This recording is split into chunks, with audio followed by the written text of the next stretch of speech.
Assalamualaikum warahmatullahi wabarakatuh. Kali ini kita akan belajar tentang teorema limit.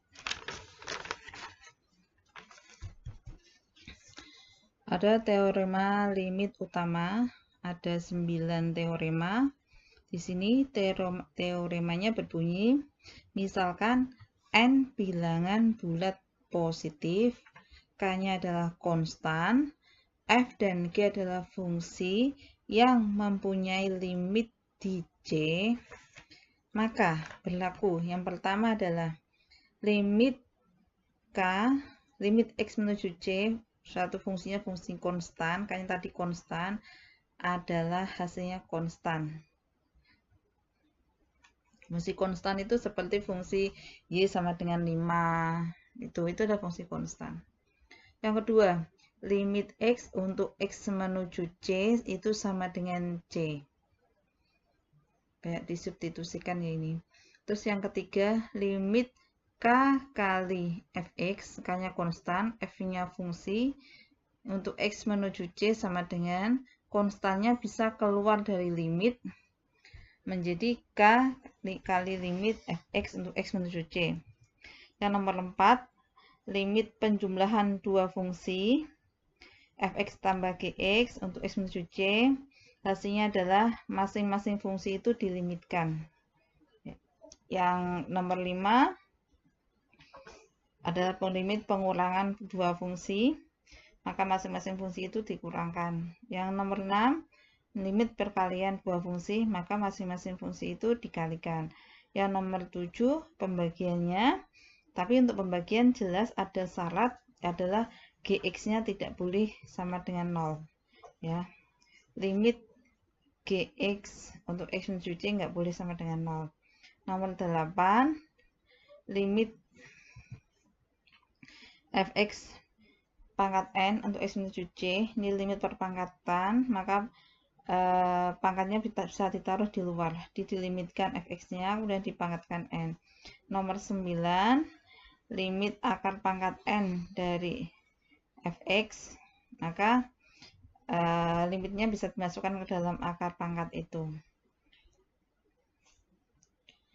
Yang ini, nomor 9 ini, asalkan ada syaratnya, yaitu Fx-nya adalah limit Fx untuk X menuju C-nya bernilai positif. Dengan N-nya adalah bilangan genap. Ya. Kalau ini akar pangkatnya genap, maka yang dalam ini adalah harus bilangan positif. Tapi kalau ini adalah negatif, maka pangkatnya ganjil bisa. Tapi kalau ini bilangan positif, maka ini harus genap. Tapi kalau ini dalam akar negatif, maka ini pangkatnya ganjil. Sekarang teorema B. Teorema B yaitu teorema substitusi. Teoremanya berbunyi, jika f adalah fungsi polinom atau fungsi rasional, maka limit fx untuk x menuju c itu sama dengan fc. Asalkan fc-nya itu terdefinisi. Ya, dalam kasus bilangan fungsi rasional, hal ini berarti bahwa nilai penyebutnya denominator ini tidak boleh sama dengan 0. Ini ada contoh penerapan dari teorema substitusi tadi. Untuk limit x menuju 2, kita substitusikan ke penyebut. Ternyata penyebutnya tak 0, berarti bisa diteruskan. Hasilnya adalah tinggal dengan cara mensubstitusikan x yang diganti dengan 2, dapatkan hasilnya min 11/2. Kalau karena ini fungsi rasional, syaratnya itu penyebut tak 0. Kalau penyebutnya 0, ya nantinya nggak bisa dengan cara substitusi. Terus, nah ini contoh yang penyebutnya 0 ya. Limit ini, kalau kita substitusikan x-nya dengan kata ganti dengan 1, menjadi 1 min 2 plus 1, yaitu 0. Maka kita nggak bisa menyelesaikannya dengan cara mensubstitusikan. Ya. Kalau ini saya gambar, ternyata dengan menekan disk mouse, ternyata ini satunya di sini. Kalau limit X menuju 1 dari kanan, ternyata dia menuju ke tak hingga. Ini masih lurus terus. Dari kiri juga tak hingga. Jadinya kalau gitu, jika X-nya menuju 1, baik dari kanan maupun dari kiri, maka Y-nya menuju ke tak hingga. Jadi limit ini hasilnya adalah tak hingga. Teorema C, jika fungsi fx sama dengan gx untuk semua x di dalam interval buka yang memuat bilangan c, kecuali mungkin di c itu sendiri, dan jika gx-nya ada, maka, saya ulangi, dan jika limit gx-nya ada, maka limit fx-nya untuk x menuju c ada, dan limit fx untuk x menuju c sama dengan limit gx untuk x menuju c. Ya, untuk memahami teorema ini, coba lihat perhatikan contoh 7 ini. Tentukan limit ini ya. Andaikan ini adalah fungsi fx, yaitu fungsi rasional ini. Kalau kita selesaikan dengan cara substitusi, maka nanti penyebutnya menjadi 0. Yaitu akar 1 min 1 itu akar 0. Menyebut 0 itu kan tadi tidak terdefinisi. Terus kita lakukan manipulasi aljabar yang pembilang ini diubah menjadi akar x min 1, difaktorkan ya, akar x min 1 dikali akar x plus 1. Ternyata ini saling membagi. Maka didapatkan limit akar x plus 1. Nah, inilah yang disebut dengan gx-nya. Ini adalah fx-nya. Ini adalah gx-nya. Dan memang fx dengan gx ini sama. Fungsi ini dengan fungsi gx-nya ini sama. Terus limit gx-nya ada. Ini limitnya kalau kita selesaikan ini, kita cari sampai ke limitnya, maka didapat dengan cara substitusi didapatkan 2. Ya, berarti limit gx-nya ada, maka limit fx-nya pasti ada. Jadi limit ini pasti ada, dimana untuk mencari limit ini itu sama dengan limit ini. Jadi limit fx itu sama dengan limit gx. Itu didapatkanlah, kalau yang tadi sudah dicari adalah didapatkannya 2, maka ini hasilnya adalah 2. Teorema yang berikutnya, teorema D, yaitu teorema Apit. Yang berbunyi, misalkan f, g, dan h adalah fungsi yang memenuhi gx lebih dari sama dengan fx dan gx kurang dari atau sama dengan hx untuk setiap x yang dekat ke c, kecuali mungkin di c itu sendiri. Dan jika berlaku limit fx untuk x menuju c itu sama dengan limit hx untuk x menuju c sama dengan L, maka limit gx-nya untuk x menuju c sama dengan L. Artinya gini, perhatikan gambar ini. Ini ada fungsi g yang warna biru, ada fungsi h, di atas fungsi f. Terlihat dari gambar ini, terlihat bahwa fungsi g itu diapit oleh fungsi f dan fungsi h, di mana fungsi f itu kurang dari fungsi h. Terus kalau fungsi f ini limitnya untuk x menuju c itu adalah L, dan limit hx untuk x menuju c juga L, maka limit x menuju c untuk fungsi g ini mau tidak mau juga menuju ke L. Ya. Sekarang buktinya. Bahwa yang diketahui dari teorema ini adalah limit fx untuk x menuju c sama dengan L, dan limit hx untuk x menuju c sama dengan L, dan gx itu diapit oleh fungsi f dan fungsi h, maka akan dibuktikan bahwa limit gx-nya juga akan menuju ke L. Dari yang diketahui bahwa limit fx untuk x menuju c sama dengan L itu artinya untuk setiap epsilon positif terdapat delta 1, karena ini saya kasih delta 1 karena deltanya nanti ada 1, 2, jadi saya kasih indeks di sini. Terdapat delta 1 positif sedemikian hingga jarak dari X ke C itu lebih dari 0 dan kurang dari delta 1. Jika berlaku ini, maka jarak dari Fx ke L itu kurang dari epsilon. Ini pernyataan ini ekuivalen dengan ini yang dirubah ya. Jarak dari Fx ke L kurang dari epsilon itu ekuivalen dengan ini. Fx lebih dari L min epsilon dan Fx kurang dari L plus epsilon. Ingat ya, sifat dari nilai mutlak X kurang dari A itu ekuivalen dengan mutlak X lebih dari min A dan mutlak X kurang dari A. Ini digunakan sifat itu. Dan yang berikutnya yang diketahui adalah limit Hx untuk X menuju L. Limit Hx untuk X menuju C sama dengan L ekuivalen dengan yang atasnya ini. Maka didapatkan ini Hx lebih dari L min epsilon dan Hx kurang dari L plus epsilon. Karena ada delta 1 dan delta 2, maka dipilihlah delta yang minimum. Misalkan delta sama dengan minimum delta 1 dan delta 2. Akibatnya di sini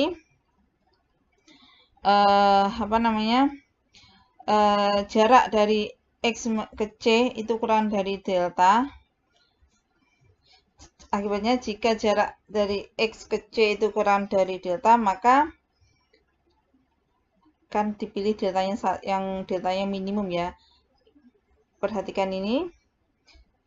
Fx lebih dari L min epsilon. Ini Fx lebih dari L min epsilon. Fx itu kurang dari Gx ya. Ini dan Gx itu kurang dari Hx ini dan Hx itu kurang dari L plus epsilon yang ini. Ya, didapatkan ini akibatnya. Kalau dipilih deltanya yang minimum dari delta 1 sama delta 2. Sehingga akibatnya itu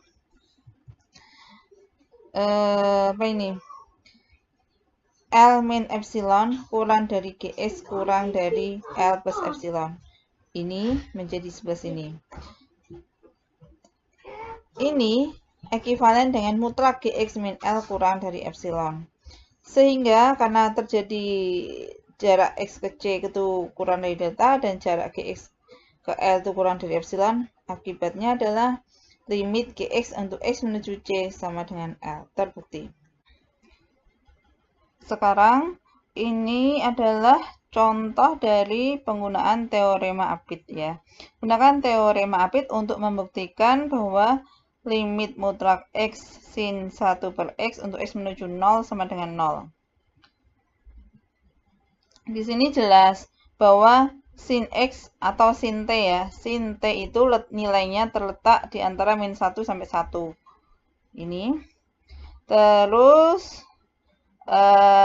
kalau begitu sin 1 per X, mutlak sin 1 per X itu pasti kurang dari sama dengan 1 dan lebih dari sama dengan 0.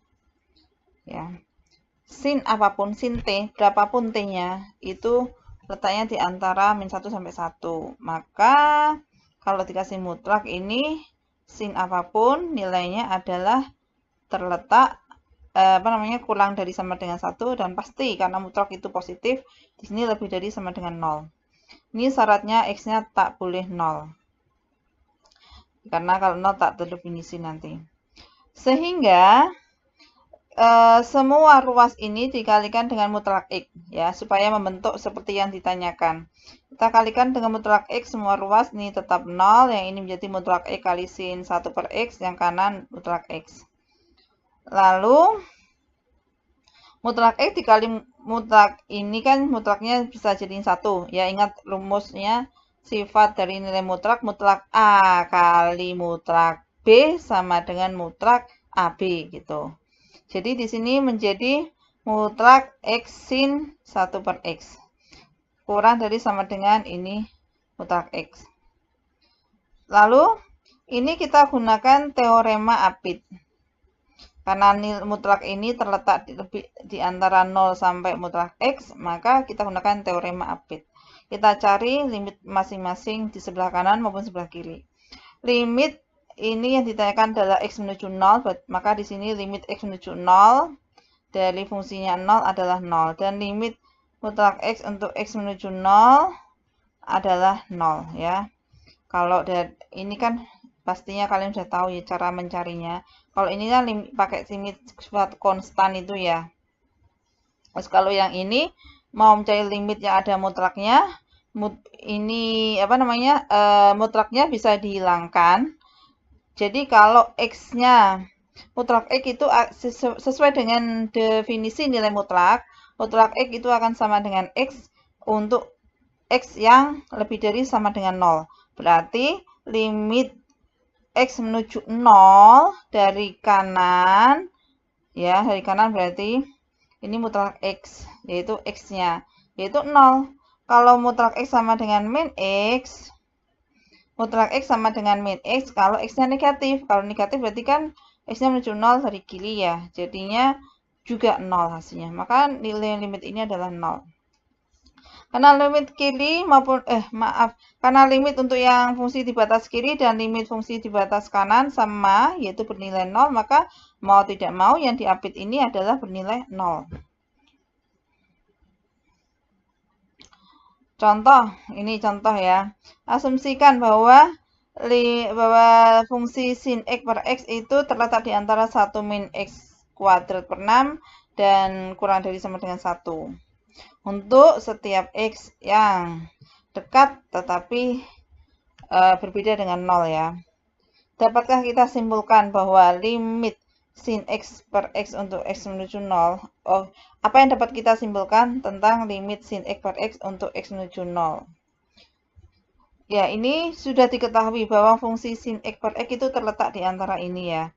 Maka dengan teorema apit kita cari untuk yang ditanyakan yang di tengah ini, limit ini untuk X menuju 0, berarti dengan teorema apit kita cari limitnya ini untuk X menuju 0.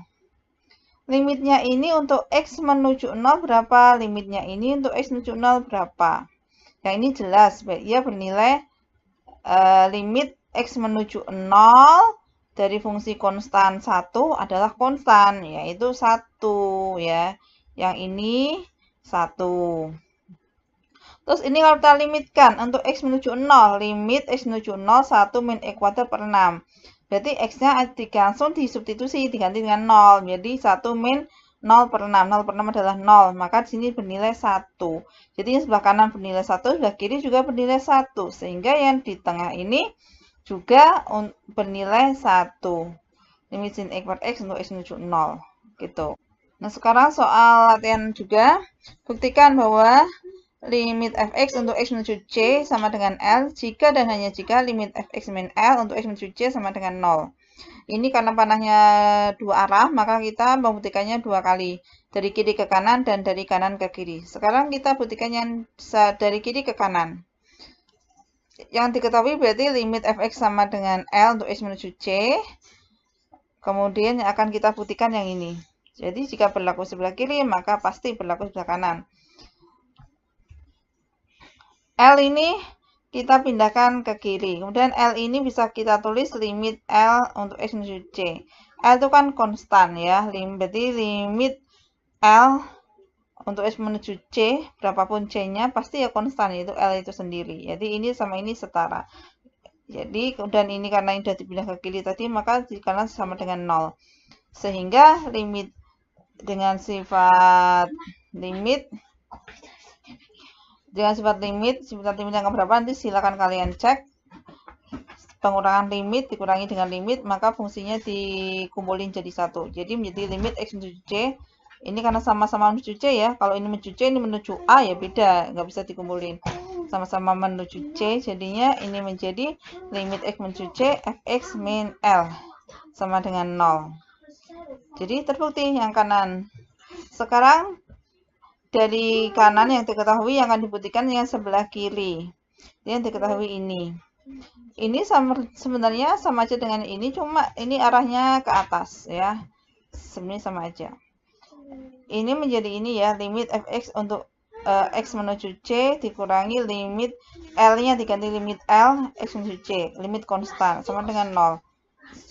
Limit fx untuk X menuju C sama dengan ini pindah ke kanan, limit L. Limit L, limit konstan adalah konstan L. Menjadi ini terbukti. Contoh berikutnya, tentukan limit akar 3 plus X per X untuk X menuju min 3 dari kanan.